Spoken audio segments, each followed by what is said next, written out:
Dwi fungsi ABRI. Hal yang dikhawatirkan oleh sebagian besar masyarakat Indonesia tentang rancangan undang-undang atau RUU TNI yang kemarin sempat ramai didemukan sudah diresmikan dengan sistem kebut semalam. Hai guys, balik lagi di channel Nai. Hari ini aku akan bahas salah satu topik yang lagi viral bulan ini, yaitu tentang RUU TNI. Apa sih sebenarnya dipermasalahkan tentang RUU TNI ini dan apa pengaruhnya ke kita sebagai warga negara? Ada spekulasi juga RUU ini disahkan dengan terburu-buru demi kepentingan para petinggi. Apa benar? Tonton video ini sampai habis ya. Kalau kalian suka pembahasan semacam ini, kalian bisa langsung subscribe di channel Nai karena Nai akan update tiap minggu bawain kasus-kasus menarik kayak gini, dan ada juga kisah horor loh. Jangan lupa di like dan share biar Nai makin semangat bikin videonya. Nah, langsung aja kita masuk ke video hari ini. Mari kita mulai. Nah, sebelum masuk ke videonya, aku akan jelaskan sedikit tentang apa sih RUU TNI ini. Jadi, RUU TNI adalah rancangan undang-undang yang dibuat untuk mengubah atau memperbarui Undang-Undang Nomor 34 Tahun 2004 tentang Tentara Nasional Indonesia atau TNI. Pemerintah mengajukan revisi ini dengan alasan menyesuaikan peran TNI dengan kondisi terkini, terutama terkait dengan tugas mereka di luar militer, usia pensiun, dan struktur organisasi. Namun, yang membuat banyak orang bertanya-tanya adalah RUU ini awalnya tidak masuk dalam daftar undang-undang yang akan dibahas atau prolegnas prioritas 2025. Tapi tiba-tiba pada 13 Februari 2025, Presiden mengirim surat ke DPR untuk memasukkan RUU ini sebagai prioritas. Hanya 5 hari kemudian, yaitu tepatnya tanggal 18 Februari 2025, DPR langsung menyetujuinya tanpa banyak diskusi. Hal ini tentu saja membuat banyak pihak curiga ada kepentingan tersembunyi dalam revisi ini. Ditambah ya, dokumen penting seperti naskah akademik dan daftar perubahan pasal sulit diakses oleh publik, sehingga aktivis dan masyarakat tidak diberi kesempatan untuk ikut serta dalam pembahasan. Ada spekulasi lain bahwa percepatan pembahasan RUU TNI ini terkait dengan jabatan Letnan Kolonel atau Letkol Teddy Indrawijaya sebagai Sekretaris Kabinet atau Seskap. Sebelumnya, aturan mengharuskan prajurit aktif yang menduduki jabatan sipil tertentu untuk mundur dari dinas militer. Namun, dengan disahkannya RUU TNI, prajurit aktif dapat menduduki jabatan di 14 kementerian atau lembaga tanpa harus mundur dari militer. Jadi, hitungannya double job gitu dia ya. Nah, selain mendapat jabatan sebagai Seskap pada 21 Oktober 2024, Letkol Teddy juga mendapatkan kenaikan pangkat dari sebelumnya Mayor menjadi Letkol pada 25 Februari 2025. Kepala Staf TNI Angkatan Darat Jenderal Maruli Simanjuntak menyatakan bahwa kenaikan pangkat tersebut sesuai dengan ketentuan yang berlaku dan didasarkan pada kontribusi Teddy dalam membantu Presiden Prabowo Subianto menjalankan tugasnya. Namun sebenarnya nggak ada bukti pasti yang menunjukkan bahwa RUU TNI ini dipercepat khusus untuk mengakomodasi jabatan Letkol Teddy. Bisa aja untuk pejabat-pejabat militer lain kan? Nah, balik lagi, apa aja sih yang diubah dalam RUU TNI? Jadi ada 3 poin utama yang diubah dalam RUU ini. Yang pertama itu pasal 47 tentang penempatan prajurit aktif di jabatan sipil. Jadi sebelumnya prajurit aktif hanya boleh bekerja di 10 kementerian atau lembaga, seperti Kementerian Pertahanan, BIN, dan Mahkamah Agung. Tapi dalam RUU ini jumlahnya ditambah menjadi 16 lembaga termasuk BNPB atau Badan Nasional Penanggulangan Bencana, Kejaksaan Agung, dan Kementerian Kelautan dan Perikanan. Yang kedua itu ada pasal 53 mengenai batas usia pensiun prajurit. Sebelumnya, prajurit TNI ini pensiun di usia 53 tahun untuk bintara dan tamtama, sedangkan perwira termasuk jenderal pensiun di usia 58 tahun. Dalam RUU yang baru, usia pensiun berubah menjadi maksimal 55 tahun untuk bintara dan tamtama, dan untuk perwira bintang 4 atau jenderal tertinggi, itu maksimalnya di usia 63 tahun, tapi bisa diperpanjang sampai 65 tahun. Nah, kenapa sih usia pensiunnya dinaikkan? Jadi menurut anggota DPR RI Utut Adianto, dibanding profesi lain seperti misalnya guru ya yang pensiun di usia 60 tahun dan dosen mereka tuh pensiun di usia 65 tahun. Nah, prajurit TNI ini malah pensiun lebih cepat. Padahal tugas mereka tuh lebih berat dan mereka sudah mengabdi untuk negara. Jadi menurut DPR ya, usia pensiun TNI perlu ditinjau ulang agar lebih adil. Tujuan dari perubahan ini adalah untuk membuat sistem pensiun yang lebih adil dan sesuai dengan tanggung jawab masing-masing prajurit serta menyesuaikannya dengan sistem pensiun aparatur sipil negara atau ASN. Panglima TNI Jenderal Agus Subianto menjelaskan bahwa kebijakan ini dibuat setelah analisis data yang mendalam. Ia ingin menjaga keseimbangan antara pengalaman prajurit senior dan regenerasi atau pembauran kepemimpinan di tubuh TNI. Artinya, memang penting mempertahankan prajurit senior yang sudah banyak pengalaman, tapi penting juga untuk memberi ruang bagi prajurit muda untuk naik jabatan. Nah, tapi balik lagi ya, dengan dinaikannya usia pensiun, pasti ada resikonya dong. Kalau prajurit yang lebih tua masih bertahan di jabatan tinggi, prajurit muda itu kemungkinan akan sulit naik pangkat dan regenerasi kepemimpinan bisa terhambat. Jika tidak ada aturan baik, kenaikan usia pensiun bisa menyebabkan militer yang tidak regeneratif makin berpolitik dan tentunya berisiko korupsi. Ditambah ada lagi kekhawatiran lain apabila perwira tinggi nih bertahan lebih lama di jabatan sipil, ada risiko mereka tuh lebih sibuk mengurusi politik dan bisnis daripada tugas utama pertahanan negara. Nah lanjut, pasal berikut yang diubah adalah pasal 3 mengenai kedudukan TNI. Jadi sebelumnya TNI ini langsung berada di bawah presiden untuk urusan pertahanan negara. Dalam RUU baru, TNI tetap berada di bawah presiden, tetapi juga harus berkoordinasi lebih erat dengan Kementerian Pertahanan dalam hal strategi dan perencanaan militer. Kenapa sih hal ini penting? Jadi beberapa ahli khawatir bahwa perubahan ini bisa membuat Kementerian Pertahanan punya kendali lebih besar atas TNI yang beresiko jika ternyata menterinya punya kepentingan politik tertentu. Nah, lalu berikutnya ada pasal 7 tentang operasi militer selain perang atau OMSP. Loh, katanya tadi cuma 3 naik, kok sekarang jadi ada 4 pasal? Jadi awalnya RUU TNI emang tidak mencantumkan perubahan pada pasal 7 yang mengatur tugas pokok TNI.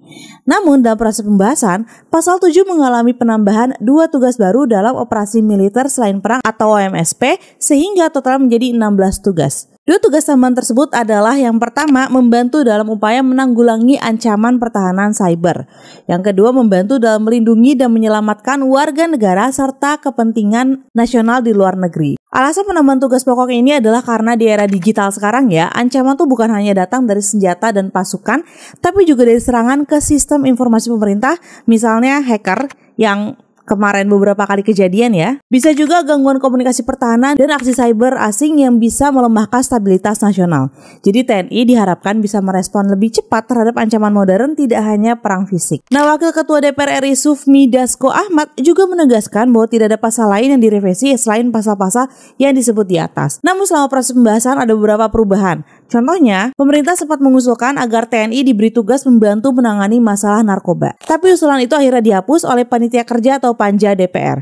Selain itu, jumlah kementerian atau lembaga yang dapat diisi oleh prajurit aktif awalnya diusulkan sebanyak 16, namun kemudian dikurangi menjadi 15 dengan menghapus Kementerian Kelautan dan Perikanan dari daftar tersebut. Nah, RUU ini langsung mendapat kritik dari berbagai pihak, terutama dari aktivis, akademisi, dan organisasi HAM. Berikut aku kasih beberapa alasan utama kenapa mereka ini menentang RUU TNI. Yang pertama, militerisasi pemerintahan. Jadi RUU ini memberi peluang untuk prajurit TNI aktif bekerja di lembaga pemerintah, seperti di kementerian dan badan negara lainnya. Dengan lebih baik prajurit aktif masuk ke lembaga sipil, ada kekhawatiran bahwa pemerintah akan lebih kaku dan kurang demokratis. Mirip dengan Orde Baru yang dulu terkenal dengan sistem dwi fungsi ABRI di mana militer ikut campur dalam pemerintahan. Ini dianggap bertentangan dengan semangat reformasi. Yang kedua, proses pembahasan yang tidak transparan. Pusat Studi Hukum dan Kebijakan Indonesia atau PSHK menyoroti kejanggalan dalam proses legislasi RUU TNI. Mereka mencatat bahwa RUU ini awalnya tidak masuk dalam program legislasi nasional atau Prolegnas Prioritas 2025. Namun, pada 18 Februari 2025, DPR mengadakan rapat paripurna dan tiba-tiba menyetujui RUU TNI masuk dalam daftar Prolegnas 2025. Masalahnya nih ya, perubahan agenda rapat seperti itu seharusnya tidak bisa dilakukan sembarangan. Dalam kasus RUU TNI, Balik DPR juga tidak dilibatkan atau tidak memberikan pertimbangan seperti yang seharusnya. Nah, ini artinya ya, proses memasukkan RUU TNI ke Prolegnas dilakukan tanpa dasar yang sah menurut aturan internal DPR sendiri. Jadi mereka melanggar aturan yang mereka buat sendiri sebenarnya. Ditambah rapat pembahasannya ini dilakukan secara diam-diam di Hotel Fairmont, bukan di gedung DPR seperti biasanya. Ini membuat masyarakat curiga bahwa ada yang disembunyikan.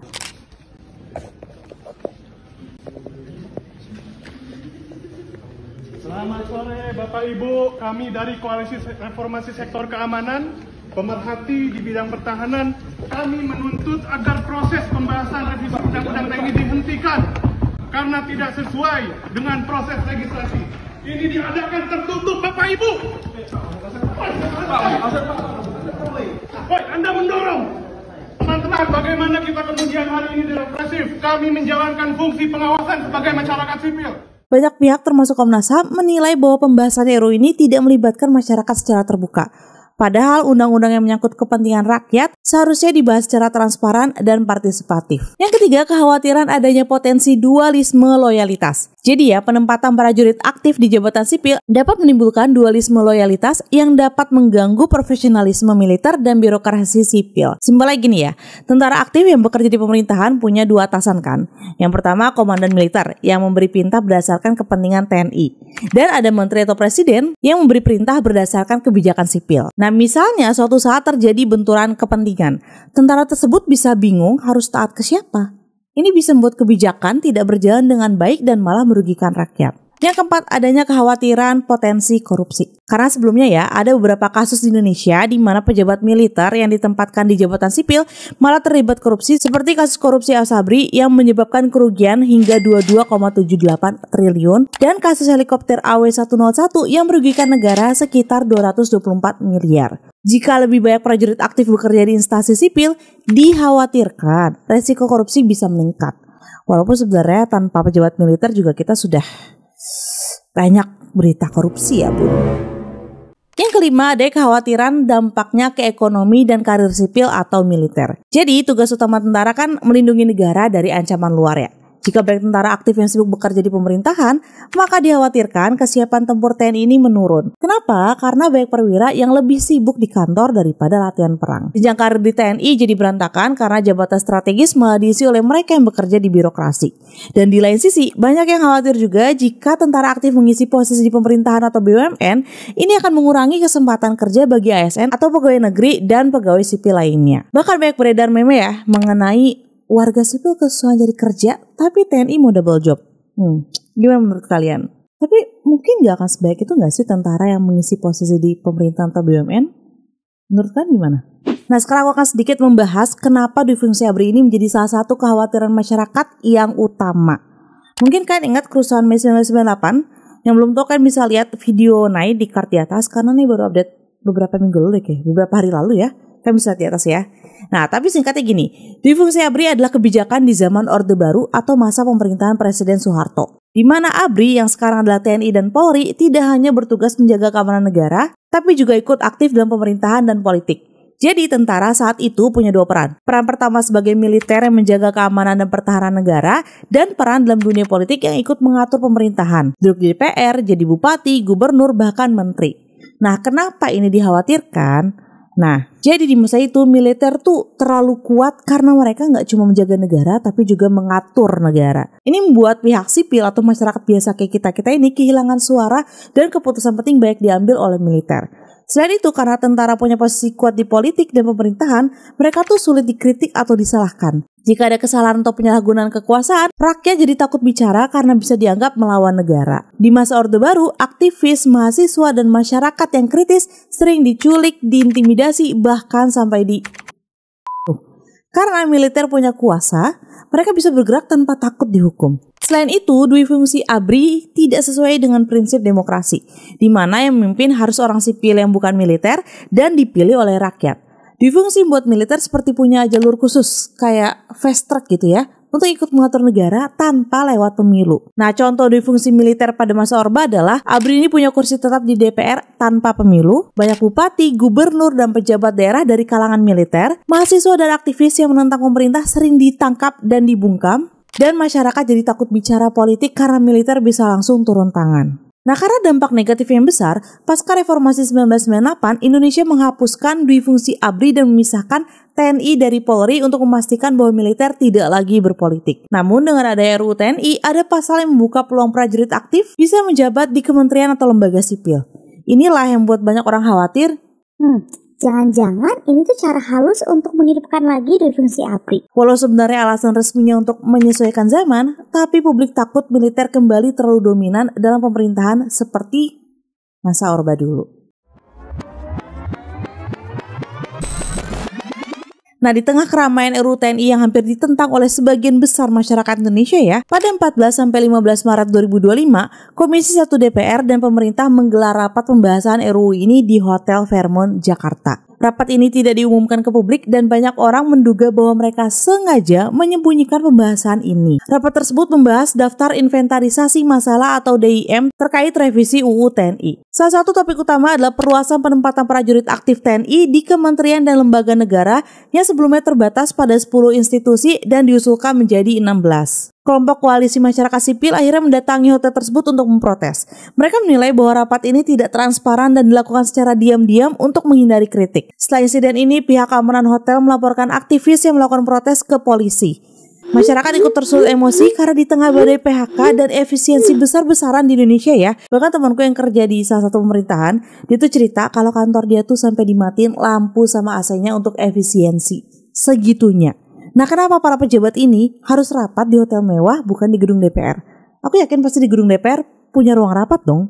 Jadi kenapa kesannya rapat ini seperti dilakukan diam-diam dan sembunyi-sembunyi?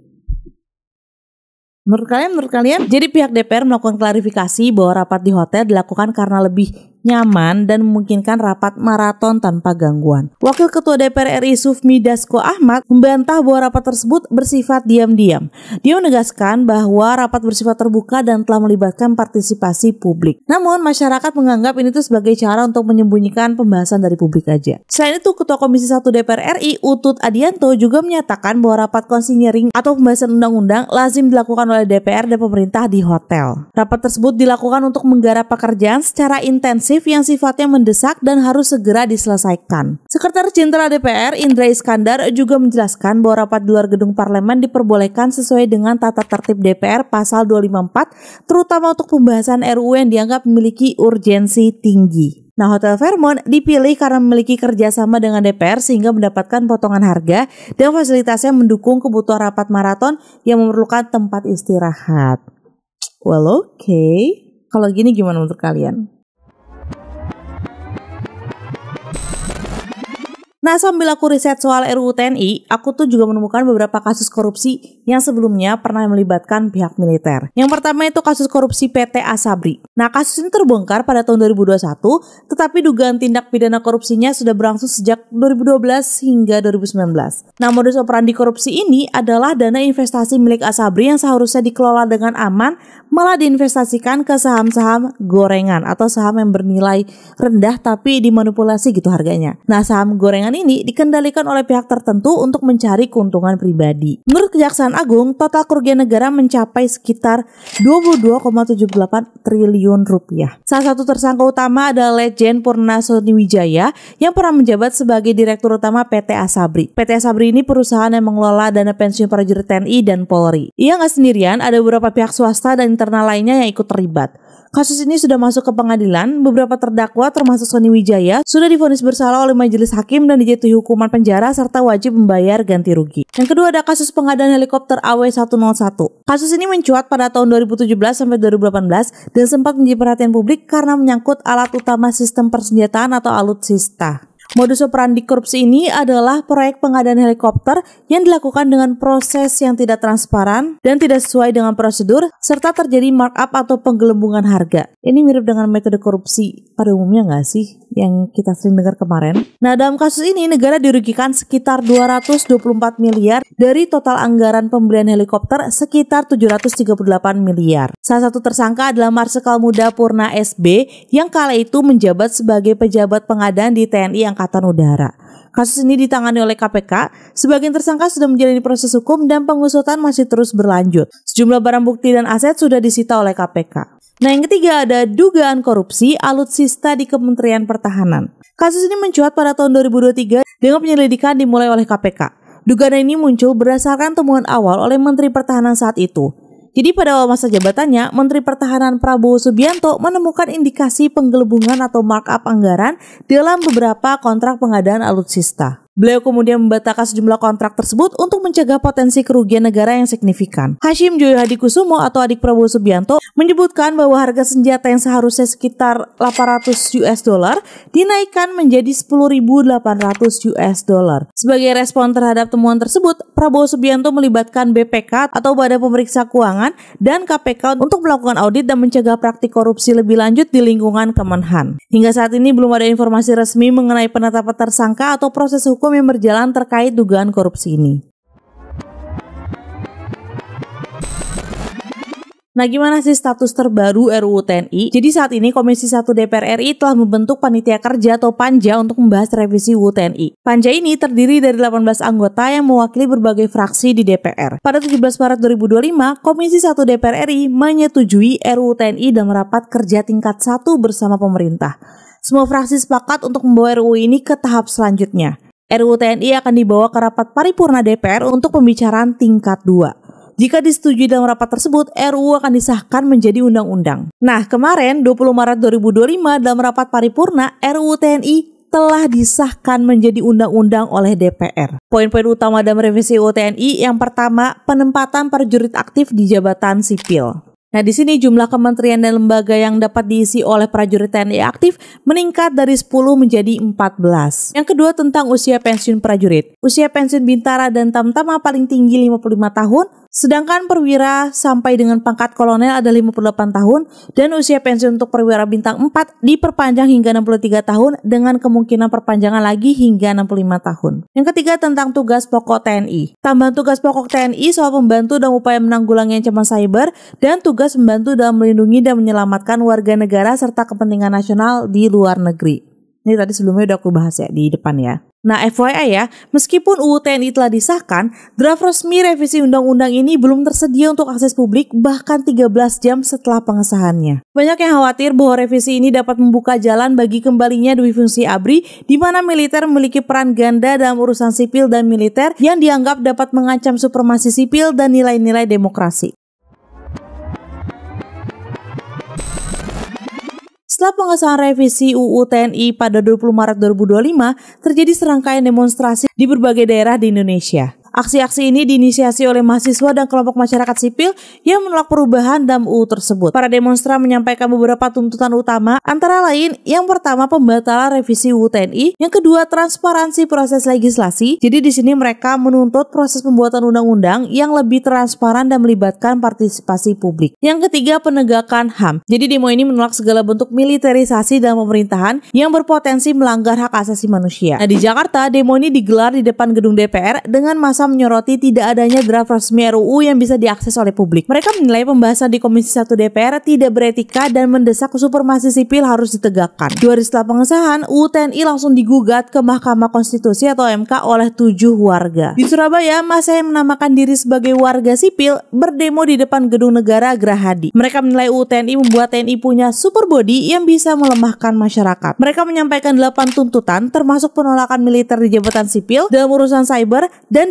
agar TNI kembali ke barak. Demo pada 24 Maret 2025 berlangsung ricuh, massa melempar batu, petasan, dan molotov ke arah petugas keamanan yang menyebabkan pagar gedung sempat terbakar. Polisi terpaksa membubarkan massa dengan water cannon dan gas air mata. Sebanyak 25 orang ditangkap termasuk 2 mahasiswa. Di Bandung, mahasiswa dari Universitas Muhammadiyah Bandung dan Uninus menggelar aksi menolak UU TNI. Mereka menilai pasal 7 ayat 2 yang memberi TNI wewenang di luar perang seperti urusan cyber tidak tepat. Mereka khawatir undang-undang ini membuka jalan kembalinya difungsi TNI. Aksi unjuk rasa di depan gedung DPRD Jawa Barat pada 21 Maret 2025 berujung pada pembakaran sebuah bank swasta. Massa melempar bom molotov menyebabkan kerusakan signifikan pada bangunan tersebut. Polisi masih menyelidiki insiden ini dan mencari pelaku pembakaran. Di Malang, demonstrasi terjadi pada 23 Maret 2025 di depan gedung DPRD Kota Malang. Demo ini berakhir dengan bentrokan antara massa dan aparat keamanan. Lemparan molotov menyebabkan kebakaran dan dilaporkan 10 orang hilang pasca kejadian. Pada demonstrasi di Kota Malang ini terjadi insiden di mana aparat keamanan menyerang posko medis yang didirikan oleh tim paramedis untuk membantu korban luka selama aksi berlangsung. Menurut laporan, posko medis ini berlokasi di daerah Kertanegara yang mana cukup jauh dari titik utama demonstrasi. Tapi posko medis ini didatangi dan dirusak oleh aparat sehingga para petugas medis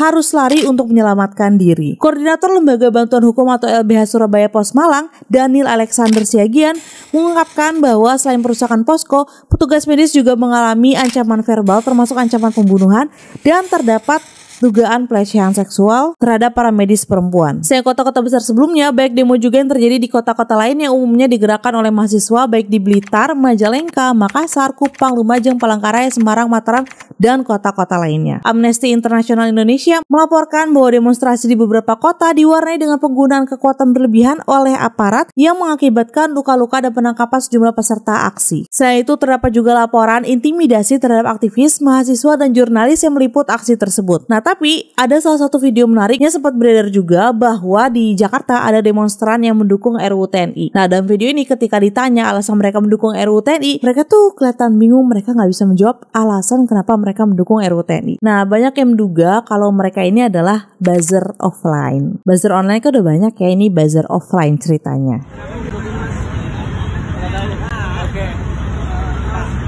Ini kita ada yang mendukung ya, hebat sekali mendukung RUTNI. Kira-kira kenapa Mas mendukung RUTNI?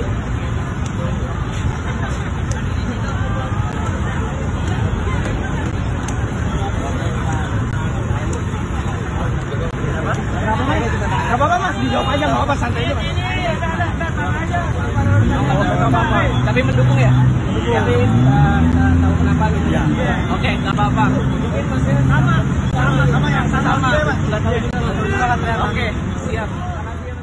Nah, itu dia semuanya tentang RUU TNI. Gimana pendapat kalian tentang video hari ini? Apakah ada di antara kalian yang mendukung RUU TNI ini? Atau kalian merupakan salah satu demonstran yang menyuarakan hak rakyat? Kalau iya, aku ucapkan terima kasih atas usaha kalian ya. Mari kita berdoa, semoga negeri kita ini selalu diberi kekuatan untuk tumbuh menjadi lebih adil, lebih bijak, dan lebih berpihak pada rakyatnya. Semoga para pemimpin kita tergerak hatinya untuk menjaga amanah, dan kita masyarakat tetap diberi kesabaran dan keberanian untuk bersuara demi kebaikan bersama. Nah, sekian video hari ini. Kalau ada info lain yang belum aku sampaikan, atau kalau kalian ada request untuk next video ya, bisa banget tulis di bawah atau DM IG ku @nadiarahmatin atau TikTok @diceritain.nai. Nah, semoga kalian suka dengan cara aku menyampaikan topiknya. Jangan lupa subscribe di channel Nai biar Nai makin semangat bikin video, dan sampai ketemu lagi minggu depan. Bye bye. Last but not least, thank you so much buat yang udah subscribe, karena sekarang Nai udah 1000 subscriber. Semoga nextnya bisa 10.000, 100.000, 100.000 berapa? 1 juta.